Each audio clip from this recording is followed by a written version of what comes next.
Wet and overcast conditions during August have put a damper on what started out as an excellent pecan crop this year. TWILA's Gautreaux shows us how this year's crop may yield as low as half of what Louisiana pecan growers have come to expect. From an untrained eye, it may appear that Louisiana has a decent pecan crop this year. But upon closer inspection, many of the kernels inside the pecan are only partially filled.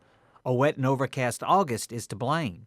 The effect that had on the pecans was it caused shuck decline, which is basically a physiological problem where the shucks start to die back early and the nuts weren't filled yet.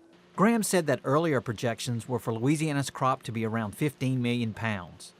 Now, nearly 3/4 through the season, it looks like the crop will be around 7 to 8 million pounds. Many of the pecans are being discarded because of their low quality.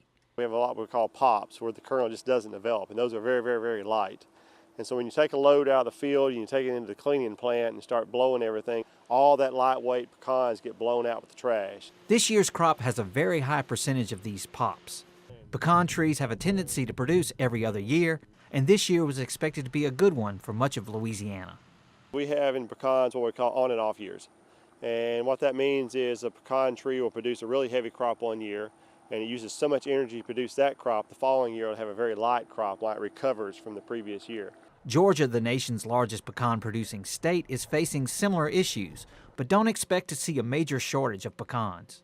It's a southeastern issue. In the west, things seem to be going exceptionally quite well. They've started harvesting out west in Arizona, New Mexico, which are some of our bigger producing states out there. But for growers in Louisiana, it will definitely be one of those off years in terms of production and quality. With the LSU Ag Center, this is Craig Gautreaux reporting. Louisiana typically ranks in the top 6 of pecan-producing states with crops averaging between 10 and 15 million pounds. To learn more about this year's pecan crop, head on over to our website at twilatv.org.